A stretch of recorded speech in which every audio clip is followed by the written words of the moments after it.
Marcel Jacobs è il campione olimpico nei 100 metri con il primato personale a 9,80, stabilito nel 2021 quando appunto ha vinto i giochi olimpici a Tokyo, mentre Fred Kerley è il vincitore dei campionati mondiali di Eugene del 2022 e proprio l'anno scorso ha siglato il suo primato personale sempre nei 100 metri con 9,76, e nel corso del tempo c'è stata qualche frecciatina lanciata da parte di questi due atleti che si sono sempre un po' stuzzicati a vicenda, però senza arrivare mai ai livelli che si sono visti ultimamente. E adesso ripercorriamo un attimino quello che è accaduto ultimamente tra questi due atleti e poi vi dico il perché secondo me questa è un'ottima notizia per la nostra atletica. Tutto è iniziato con la partecipazione di Fred Kerley ad un podcast chiamato La cultura dello sprint, e lì gli è stato chiesto un parere su Marcel Jacobs a seguito dei suoi risultati che ha ottenuto a livello indoor, dove appunto Jacobs è arrivato secondo ai campionati europei. E Kerley ha detto che le indoor sono le indoor, perché the real dogs, ovvero praticamente i veri contendenti, vanno forti alle outdoor, non contano tanto le indoor, ma la cosa più importante sono le outdoor.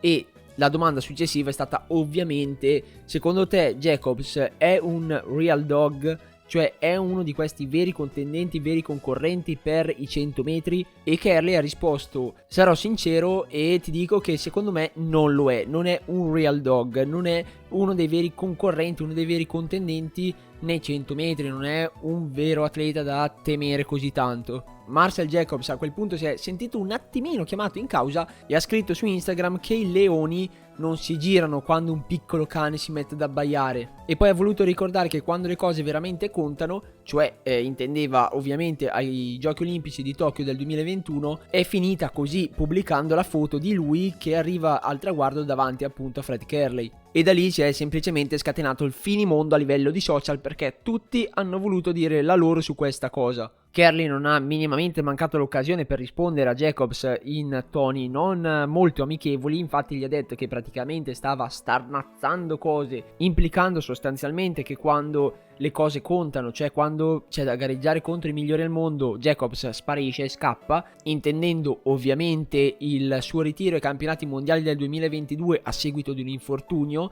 e quindi non ha mancato l'occasione Kerley di ricordare questa cosa, di ricordare del ritiro di Jacobs ai campionati mondiali di Eugene. E poi si sono inseriti altri commentatori a questo discorso. Per esempio Usain Bolt ha detto che secondo lui l'atletica si sta facendo un po' piccante, cioè nel senso si sono accesi un po' i toni. E poi è arrivato anche il commento dell'ex detentore dei primati mondiali di 200 e 400 metri, Michael Johnson, che come sempre è molto sul pezzo, come sempre non esagera i toni, e dice che comunque sfortunatamente non vedremo una sfida tra Kerley e Jacobs prima dei campionati mondiali di Budapest di quest'anno di agosto. Però Kerley a questa cosa non riesce assolutamente a non dire la sua e ha retweetato il Twitter di Michael Johnson, taggando direttamente l'account ufficiale della Diamond League dicendo: oh rega, facciamo un 1v1 contro Jacobs, organizzatemelo, facciamo solo io contro di lui e vediamo chi vince, che sarebbe una cosa veramente divertentissima da vedere. E a quel punto anche Noah Lyles si è esaltato non poco. Noah Lyles, che è il terzo di sempre nei 200 metri, giusto per ricordare un po' chi è questo personaggio, e nell'impito dell'esaltazione ha scritto che lui sarebbe disposto a puntare $20.000 sulla vittoria di Fred Kerley in questo ipotetico 1 contro 1. Giustamente poi c'è stato anche chi ha fatto notare a Noah Lyles: oh zio, non è che tu volevi vincere i 100 metri ai mondiali? Com'è che adesso punteresti su Fred Kerley? E Lyles ha tenuto a ricordarci che sì, sarà lui a vincere i 100 metri, perché figuriamoci se dovesse esserci una sfida a 3 tra Kerley, Jacobs e Lyles ovviamente dice no, vinco io perché sarò io il campione mondiale nei 100 metri. Però intendeva semplicemente che in un 1v1 tra Jacobs e Kerley avrebbe vinto Kerley secondo lui. Poi la discussione si è anche spostata su quanti soldi sarebbero richiesti per organizzare un evento del genere, ovvero un 1 contro 1, e lì Kerley praticamente fa tramontare i sogni di ogni possibile spettatore, perché ha detto che se il budget non dovesse essere almeno a 6 cifre, quindi si parla di almeno $100.000, non se ne fa niente, non se ne parla neanche, perché giustamente è un evento talmente particolare che richiede anche un budget molto alto e richiedono anche diversi soldi gli atleti che parteciperebbero. Quindi a conti fatti, a meno che non arrivi qualche milionario che ha voglia di investire in un evento del genere, questo 1 contro 1 non sa da fare, anche perché Jacobs non si è espresso minimamente su questa cosa. Ed effettivamente probabilmente la verità è quello che ha detto Michael Johnson, cioè che la loro sfida non la vedremo fino a quando non arriveranno i campionati mondiali, anche se in realtà secondo la NBC una ipotetica sfida potrebbe avvenire durante la Diamond League di Rabat in Marocco il 28 maggio 2023, però appunto attualmente non si ha certezza di questa ipotetica sfida, quindi ci toccherà aspettare ancora un pochino. Però in tutto questo noi che cosa ce ne facciamo di questa sfida? Che cosa ne viene fuori per la nostra atletica di una, diciamo, scaramuccia di questo genere? In realtà secondo me questo ha tutte le potenzialità per essere una cosa super positiva per la nostra atletica, perché alla fine l'atletica, oltre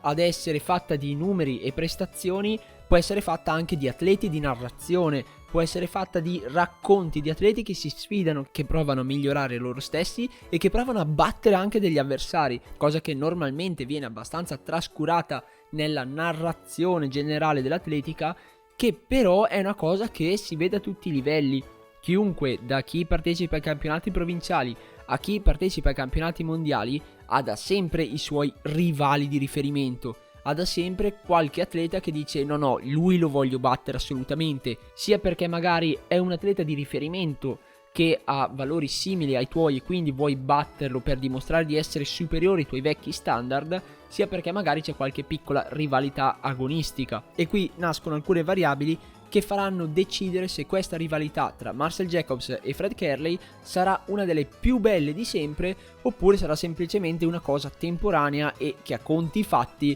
non cambierà assolutamente nulla all'atletica. Prima di tutto bisognerà vedere quanto effettivamente durerà questa rivalità, perché se dura per soli 6 mesi, cioè chi se ne a quel punto non importa più niente a nessuno, anche se uno dei due dovesse diventare incredibilmente più forte o più scarso dell'altro, a quel punto è una rivalità che non serve più a nessuno, che non ha più alcun valore, perché se domani Jacobs dovesse fare 9,50 oppure 10,30, a quel punto i livelli sarebbero talmente diversi che perde di importanza ogni singola rivalità tra i due atleti, oppure finisce semplicemente che entrambi non ne parlano più e a quel punto va a farsi benedire tutto il discorso di questa rivalità. Un'altra variabile che farà capire l'importanza di questa rivalità è effettivamente quante volte si scontreranno a vicenda, perché anche se per mesi, anni o addirittura 5, 6, 7 anni dovessero continuare a scambiarsi frecciatine, ma in questo lasso di tempo si beccano in pista 1 contro 1 2 volte, a quel punto tutta la narrazione perde appunto di importanza, perché a momenti si perde la memoria di chi ha vinto cosa. E questa in realtà è la cosa più probabile che potrebbe accadere, perché